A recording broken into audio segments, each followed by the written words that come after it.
السلام علیکم دوستو، سیرت النبی صلی اللہ علیہ وسلم ماہی نبوہ حضرت ابن عباس رضی اللہ تعالیٰ عنہ کہتے ہیں کہ حضور نبی کریم صلی اللہ علیہ وآلہ وسلم اس دنیا میں تشریف لائے تو آپ کی انوال نال کٹی ہوئی تھی۔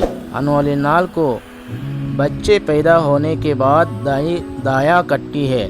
آپ ختنہ شدہ پیدا ہوئے۔ عبد المطلب یہ دیکھ کر بے حد حیران ہوئے اور خوش بھی۔ وہ کہا کرتے تھے میرا بیٹا نرالی چاند کا ہوگا۔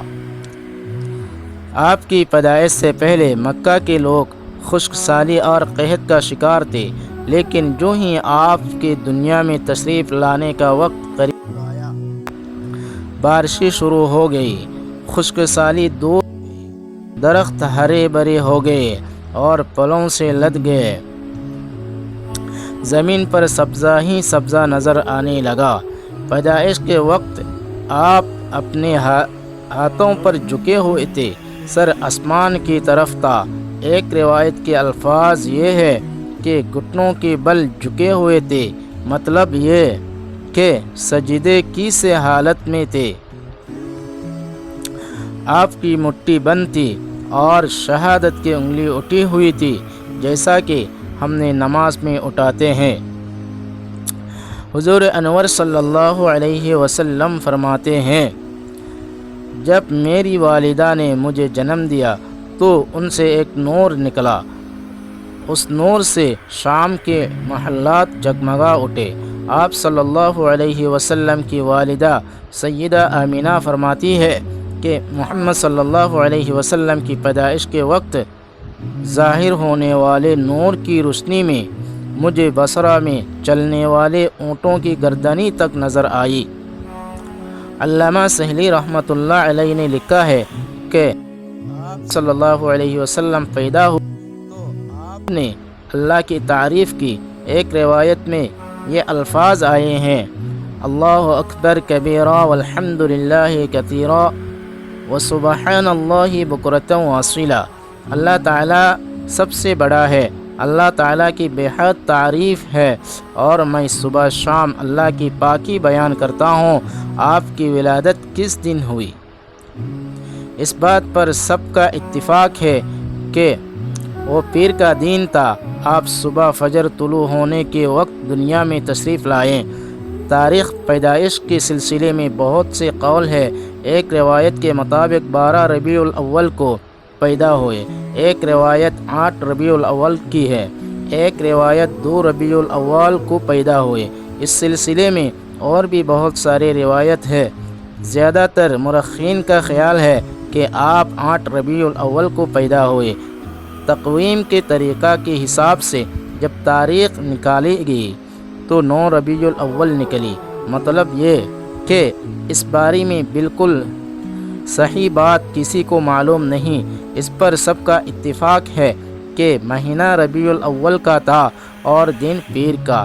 یہ بھی کہا جاتا ہے کہ آپ کو پیر کے دن ہی نبوت ملی، پیر کے روز ہی آپ نے مدینہ منورہ کی طرف ہجرت فرمائی اور پیر کے روز ہی آپ کی وفات ہوئی۔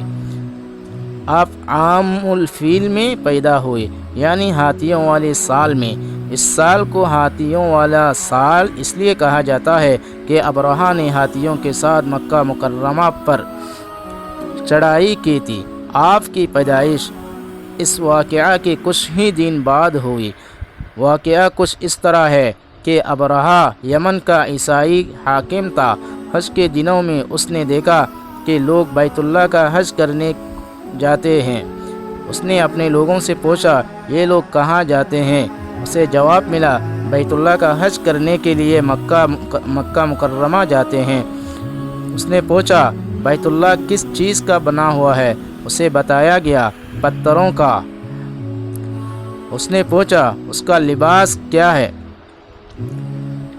بتایا گیا ہمارے ہاں سے جو دھاری دار کپڑا جاتا ہے اس سے اس کی پوشاک تیار ہوتی ہے۔ ابرہہ عیسائی تھا۔ ساری بات سن کر اس نے کہا مسیح کی قسم میں تم لوگوں کے لیے اس سے اچھا گھر تعمیر کروں گا۔ اس طرح اس نے سرخ، سفید، زرد اور سیاہ پتھروں سے ایک گھر بنوایا، سونے اور چاندی سے اس کو سجایا، اس میں کئی دروازے رکھوائے، اس میں سونے کے پتھروں چڑھوائے، اس کے درمیان میں جواہر لگوائے، اس مکان میں ایک بڑا سا یاقوت لگوایا، پردے لگوائے، وہاں سوگائی کا انتظام کیا۔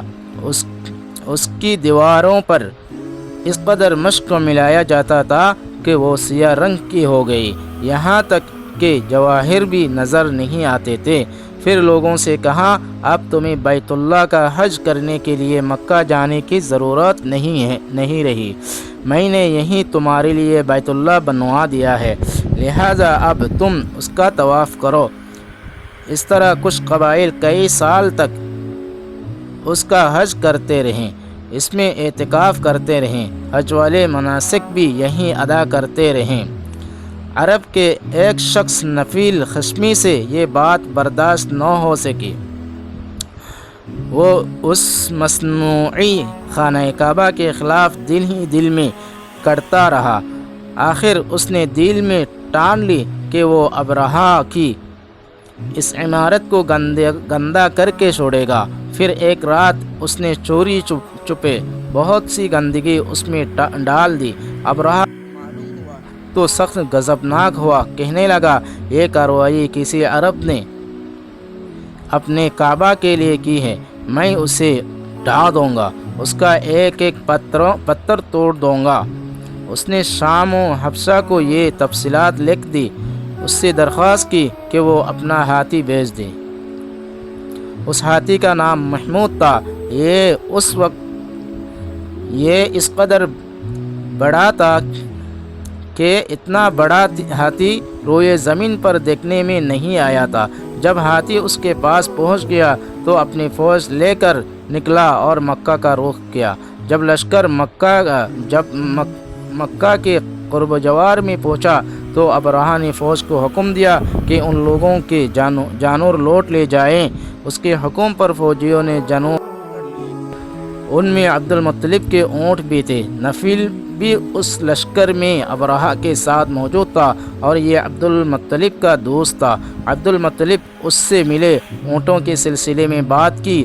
نفیل نے ابرہہ سے کہا، قریش کا سردار عبد المطلب ملنا چاہتا ہے، یہ شخص تمام عرب کا سردار ہے، شرف اور بزرگی اسے حاصل ہے، لوگوں میں اس کا بہت بڑا اثر ہے، لوگوں کو اچھے اچھے گھوڑے دیتا ہے، انہیں عطیات دیتا ہے، کھانا کھلاتا ہے۔ گویا عبد المطلب کا تعارف تھا۔ ابرہہ نے انہیں ملاقات کے لیے بلا لیا۔ ابرہہ نے ان سے پوچھا، بتائیے آپ کیا چاہتے ہیں؟ انہوں نے جواب دیا، میں چاہتا ہوں میرے اونٹ مجھے واپس مل جائے۔ ان کی بات سن کر ابرہہ بہت حیران ہوا۔ اس نے کہا، مجھے تو بتایا گیا تھا کہ آپ عرب کے سردار ہیں، بہت عزت اور بزرگی کے مالک ہے، لیکن لگتا ہے مجھ سے غلط بیان کی گئی ہے، کیونکہ میرا خیال تھا آپ مجھ سے بیت اللہ کے بارے میں بات کریں گے، جس کو میں گرانے آیا ہوں اور جس کے ساتھ آپ سب کی عزت وابستہ ہے، لیکن آپ نے تو سرے سے اس کی بات ہی نہیں کی اور اپنے اونٹوں کا رونا لے کر بیٹھ گئے، یہ کیا بات ہوئی؟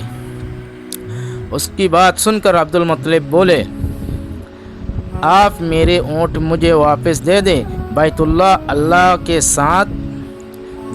کے ساتھ جو چاہے کرے، اس لیے کہ اس گھر کا ایک پروردگار ہے، وہ خود ہی اس کی حفاظت کرے گا، مجھے اس کے لیے فکر مند ہونے کی ضرورت نہیں۔ اس کی بات سن کر ابرہہ نے حکم دیا ان کے اونٹ واپس دے دی جائے۔ جب انہیں ان کے اونٹ واپس مل گئے تو انہوں نے ان کی سموں پر چمڑے چڑھا دیے، ان پر نشان لگا دیے، انہیں قربانی کے لیے وقف کر کے حرم میں چھوڑ دیا تھا۔ پھر کوئی انہیں پکڑ لے تو حرم کا پروردگار اس پر غضبناک ہو۔ پھر عبد المطلب حرا پہاڑ پر چڑھ گئے، ان کے ساتھ ان کے کچھ دوست تھے۔ انہوں نے اللہ سے درخواست کی، اے اللہ، انسان اپنی سامان کی حفاظت کرتا ہے تو اپنے سامان کی حفاظت کر۔ ادھر سے ابرہہ اپنا لشکر لے کر آگے بڑھا۔ وہ خود ہاتھی پر سوار لشکر کے درمیان موجود تھا۔ ایسی میں اس کے ہاتھی نے آگے بڑھنے سے انکار کر دیا۔ وہ زمین پر بیٹھ گیا۔ ہاتھی بانوں نے اسے اٹھانے کی کوشش کی لیکن وہ نہ اٹھا۔ انہوں نے اس کے سر پر ضربی لگائے، آنکھیں چبوائے، مگر وہ کھڑا نہ ہوا۔ کچھ سوچ کر انہوں نے اس کا رخ یمن کی طرف کیا تو وہ فوراً اس طرف چلنے لگا۔ اس کا رخ پھر مکہ کی طرف کیا گیا تو پھر رک گیا۔ ہاتھی بانوں نے یہ تجربہ بار بار کیا۔ آخر ابرہہ نے حکم دیا ہاتھی کو شراب پلائی جائے تاکہ نشے میں اسے کچھ ہوش نہ رہ جائے اور ہم اسے مکہ کی طرف آگے بڑھائے۔ چنانچہ اسے شراب پلائی گئی لیکن اس